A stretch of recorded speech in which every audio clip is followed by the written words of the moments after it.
कपूरथला बेअदबी मामले दे मुलजम की हाले भी पहचान नहीं हो सकी है तो उसका अंतिम संस्कार कर दिता गया। संस्कार तो पहला उसका पोस्टमार्टम किया गया है। डॉक्टरों के पैनल के वालों उसका पोस्टमार्टम किया गया जिस दे विच कई वड्डे खुलासे होए ने।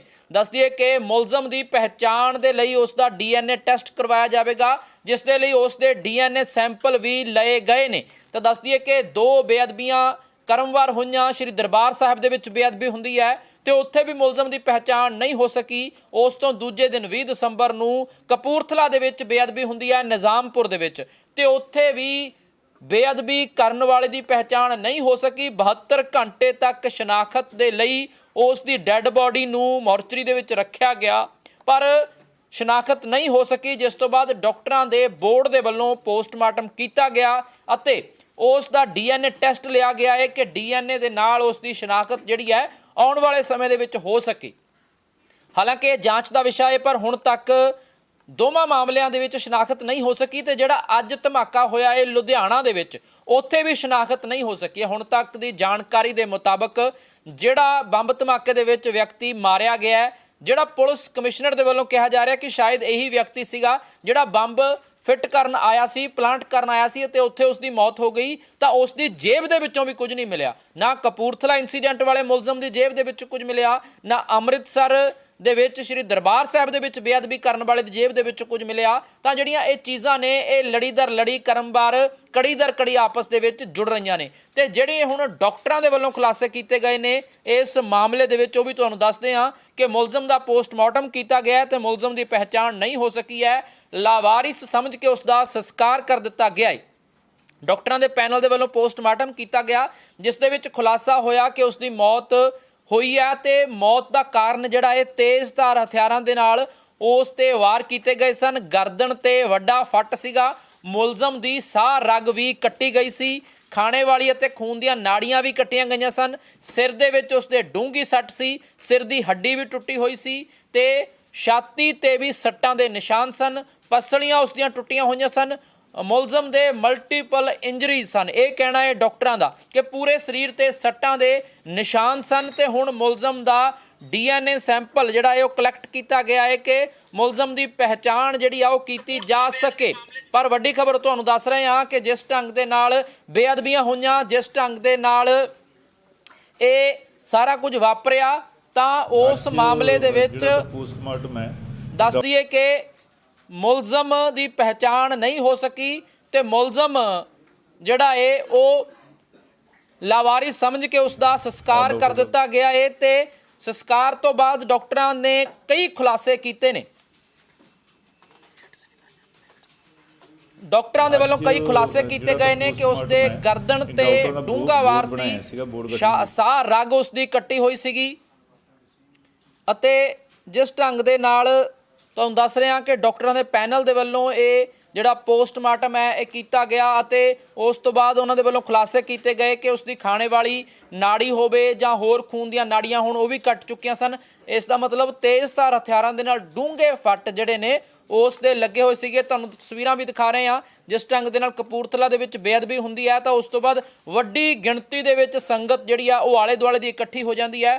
ਪੁਲਿਸ ਉੱਥੇ ਮੌਕੇ ਤੇ ਪਹੁੰਚਦੀ ਹੈ। ਪੁਲਿਸ ਦੀ ਹਾਜ਼ਰੀ ਦੇ ਵਿੱਚ ਹੀ ਉਸ ਤੇ ਤਿੱਖੇ ਵਾਰ ਕੀਤੇ ਜਾਂਦੇ ਨੇ ਤੇ ਉਸ ਨੂੰ ਮੌਤ ਦੇ ਘਾਟ ਉਤਾਰ ਦਿੱਤਾ ਜਾਂਦਾ ਹੈ। ਸੰਗਤ ਦੇ ਵੱਲੋਂ ਉਸ ਦਾ ਸੌਦਾ ਲਾ ਦਿੱਤਾ ਜਾਂਦਾ। ਸੰਗਤ ਕਹਿੰਦੀ ਹੈ ਕਿ ਉਸ ਨੇ ਬੇਅਦਬੀ ਦੀ ਕੋਸ਼ਿਸ਼ ਕੀਤੀ ਜਿਸ ਕਰਕੇ ਉਸ ਦਾ ਸੌਦਾ ਲਾਇਆ ਗਿਆ। ਸ਼੍ਰੀ ਦਰਬਾਰ ਸਾਹਿਬ ਦੇ ਵਿੱਚ ਵੀ ਇਹੀ ਕੁਝ ਵਾਪਰਿਆ ਕਿ ਮੁਲਜ਼ਮ ਨੇ ਸਭ ਤੋਂ ਪਵਿੱਤਰ ਪਾਕ ਸਥਾਨ ਸ਼੍ਰੀ ਦਰਬਾਰ ਸਾਹਿਬ ਦੇ ਅੰਦਰ ਬੇਅਦਬੀ ਦੀ ਕੋਸ਼ਿਸ਼ ਕੀਤੀ। ਜੰਗਲਾ ਟੱਪਿਆ, ਰੁਮਾਲਾ ਸਾਹਿਬ ਤੇ ਪੈਰ ਰੱਖਿਆ, ਕਿਰਪਾਨ ਚੁੱਕੀ ਤੇ ਜੇਕਰ ਉਸ ਨੂੰ ਨਾ ਰੋਕਦੇ ਤਾਂ ਹੋਰ ਵੀ ਕੁਝ ਵੱਡਾ ਕਰ ਸਕਦਾ ਸੀ ਤੇ ਇਸ ਕਰਕੇ ਉੱਥੇ ਵੀ ਸੰਗਤ ਨੇ ਗੁੱਸੇ ਦੇ ਵਿੱਚ ਆ ਕੇ ਉਸ ਦਾ ਸੌਦਾ ਲਾ ਦਿੱਤਾ। ਤੇ ਤੀਜਾ ਮੁਲਜ਼ਮ ਜਿਹੜਾ ਅੱਜ ਬੰਬ ਧਮਾਕਾ ਹੋਇਆ ਏ ਹਾਲਾਂਕਿ ਪੁਲਿਸ ਪੁਸ਼ਟੀ ਕਰੇਗੀ ਪਰ ਉਸ ਮਾਮਲੇ ਦੇ ਵਿੱਚ ਵੀ ਉਸ ਦੀ ਵੀ ਥਾਂਹੇ ਮੌਤ ਹੋ ਗਈ ਹੈ। ਹਾਲਾਂਕਿ ਤਿੰਨਾਂ ਮਾਮਲਿਆਂ ਦੇ ਵਿੱਚ ਸਬੂਤ ਜਿਹੜੇ ਨੇ ਉਹ ਬਹੁਤੇ ਇਕੱਠੇ ਨਹੀਂ ਕਰ ਸਕੀ। ਪੁਲਿਸ ਸੁਰਾਗ ਨਹੀਂ ਲੱਗ ਸਕਿਆ ਹੈਗਾ ਤੇ ਹੁਣ ਕੀ ਇਹ ਰਾਜ ਰਹਿ ਜਾਏਗਾ ਜਾਂ ਇਸ ਦੀ ਤਫਤੀਸ਼ ਦੇ ਵਿੱਚ ਖੁਲਾਸੇ ਹੋਣਗੇ ਇਹ ਵੱਡਾ ਸਵਾਲ ਬਣਿਆ ਹੋਇਆ ਹੈ ਕਿ ਜਿਸ ਢੰਗ ਦੇ ਨਾਲ ਮੁਲਜ਼ਮ ਦਾ DNA ਸੈਂਪਲ ਲਿਆ ਗਿਆ ਜਾਂ ਸ਼੍ਰੀ ਦਰਬਾਰ ਸਾਹਿਬ ਵਾਲੀ ਘਟਨਾ ਦੇ ਵਿੱਚ ਵੀ ਮੁਲਜ਼ਮ ਦੀ ਉਂਗਲ ਕੱਟ ਕੇ ਰੱਖੀ ਗਈ ਹੈ ਜਾਂ ਪਹਿਲਾਂ ਥੰਬ ਇੰਪ੍ਰੈਸ਼ਨ ਵੀ ਲਿਆ ਗਿਆ ਸੀਗਾ ਕਿ ਕੀ ਮੁਲਜ਼ਮ ਦਾ ਜਿਹੜਾ ਡਾਟਾਬੇਸ ਹੈਗਾ ਇਹ ਆਧਾਰ ਕਾਰਡ ਦਾ ਉਹ ਮੈਚ ਕਿਸੇ ਨਾਲ ਵੀ ਨਹੀਂ ਸੀ ਹੋਇਆ ਹੈਗਾ, ਤਾਂ ਹੁਣ ਮੁਲਜ਼ਮ ਦੀ ਪਹਿਚਾਣ ਹੋਵੇਗੀ ਜਾਂ ਨਹੀਂ ਹੋਵੇਗੀ, ਇਹ ਜਿਹੜਾ ਵੱਡਾ ਸਵਾਲ ਹੈ ਉਹ ਬਣਿਆ ਹੋਇਆ ਹੈ। ਤਾਂ ਤੁਹਾਨੂੰ ਦੱਸਦੇ ਹਾਂ ਕਿ ਸ਼੍ਰੀ ਦਰਬਾਰ ਸਾਹਿਬ ਵਾਲੀ ਇੰਸੀਡੈਂਟ ਦੇ ਵਿੱਚ ਵੀ ਮੁਲਜ਼ਮ ਨੂੰ ਲਾਵਾਰਿਸ ਸਮਝ ਕੇ ਸੰਸਕਾਰ ਕਰ ਦਿੱਤਾ ਗਿਆ। ਕਿਸੇ ਨੇ ਵੀ ਦਾਅਵਾ ਨਹੀਂ ਜਤਾਇਆ ਕਿ ਇਹ ਸਾਡਾ ਪੁੱਤਰ ਹੈ, ਇਹ ਸਾਡਾ ਭਰਾ ਹੈ, ਇਹ ਸਾਡਾ ਦੋਸਤ ਹੈ, ਇਹ ਸਾਡਾ ਰਿਸ਼ਤੇਦਾਰ ਹੈ, ਇਹ ਸਾਡਾ ਸਕਾ ਸੰਬੰਧੀ ਹੈ। ਦੁਨੀਆ ਦੇ ਵਿੱਚ ਕੀ ਕੋਈ ਉਸ ਨੂੰ ਪਹਿਚਾਣਦਾ ਨਹੀਂ ਸੀ? ਇਹ ਵੱਡਾ ਸਵਾਲ ਹੈ। ਨਾ ਤਾਂ ਸ਼੍ਰੀ ਦਰਬਾਰ ਸਾਹਿਬ ਵਾਲੇ ਮਾਮਲੇ ਦੇ ਵਿੱਚ, ਨਾ ਕਪੂਰਥਲਾ ਵਾਲੇ ਮਾਮਲੇ ਦੇ ਵਿੱਚ ਕਿਸੇ ਨੇ ਵੀ ਇਹ ਨਹੀਂ ਦਿਖਾਇਆ ਕਿ ਸਾਡਾ ਇਹ ਸਕਾ ਸੰਬੰਧੀ ਸੀ, ਰਿਸ਼ਤੇਦਾਰ ਸੀ।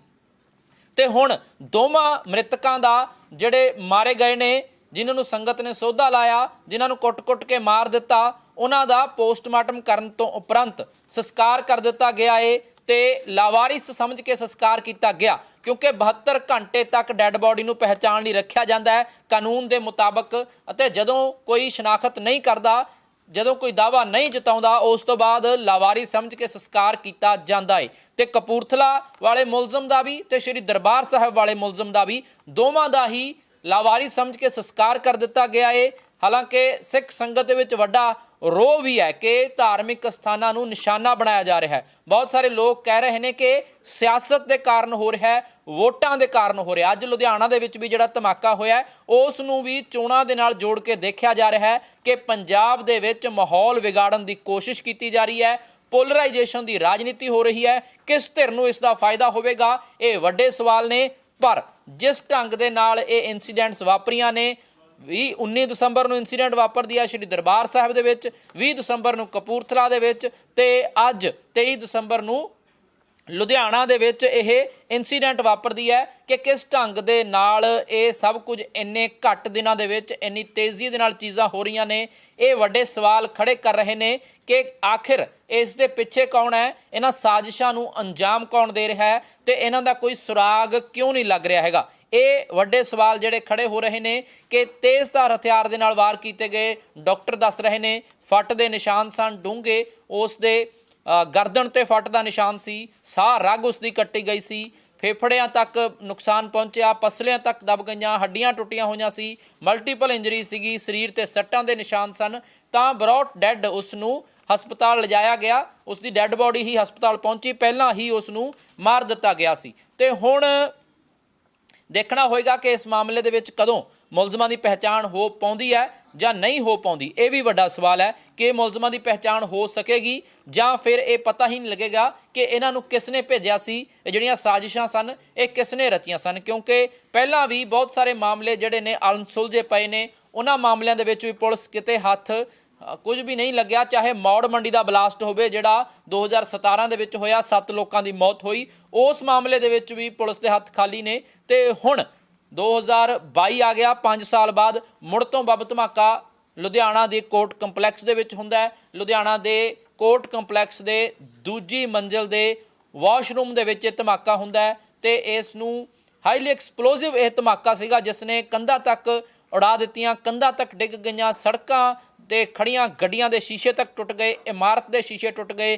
ਲੋਕਾਂ ਦੇ ਵਿੱਚ ਹਫੜਾ ਦਫੜੀ ਮਚ ਗਈ ਤੇ ਇੱਥੇ ਵੀ ਜਿਹੜਾ ਸ਼ਖਸ ਮਾਰਿਆ ਗਿਆ ਏ ਉਸ ਦੀ ਵੀ ਪਹਿਚਾਣ ਨਹੀਂ ਹੋ ਪਾ ਰਹੀ ਹੈ। ਤਾਂ ਵੱਡੇ ਸਵਾਲ ਖੜੇ ਹੋ ਰਹੇ ਨੇ ਕਿ ਆਖਿਰ ਸਾਡੀਆਂ ਜਾਂਚ ਏਜੰਸੀਆਂ ਕਿਉਂ ਫੇਲ ਨੇ, ਕਿਉਂ ਜਾਂਚ ਏਜੰਸੀਆਂ ਦੇ ਹੱਥ ਖਾਲੀ ਰਹਿ ਜਾਂਦੇ ਨੇ। ਇਹ ਦੇਖਣਾ ਹੋਏਗਾ ਦੋਵਾਂ ਘਟਨਾਵਾਂ ਦੇ ਪਿੱਛੇ ਸਾਜ਼ਿਸ਼ ਕਿਸ ਨੇ ਰਚੀ ਹੈ ਨਹੀਂ ਪਤਾ ਲੱਗ ਸਕਿਆ, ਪਰ ਪੋਸਟਮਾਰਟਮ ਜ਼ਰੂਰ ਹੋਇਆ ਏ ਅੰਮ੍ਰਿਤਸਰ ਵਾਲੇ ਇਨਸੀਡੈਂਟ ਦੇ ਮੁਲਜ਼ਮ ਦਾ ਵੀ ਤੇ ਕਪੂਰਥਲਾ ਦੇ ਵਿੱਚ ਵੀ ਜੋ ਹੋਇਆ ਉਸ ਦੇ ਮੁਲਜ਼ਮ ਦਾ ਵੀ ਜਿਹੜਾ ਇਹ ਪੋਸਟਮਾਰਟਮ ਕਰ ਦਿੱਤਾ ਗਿਆ। ਪਰ ਹਾਲੇ ਜਿਹੜੇ ਨੇ ਹੱਥ ਖਾਲੀ ਨੇ, ਸ਼ਨਾਖਤ ਨਹੀਂ ਹੋ ਸਕੀ ਹੈ।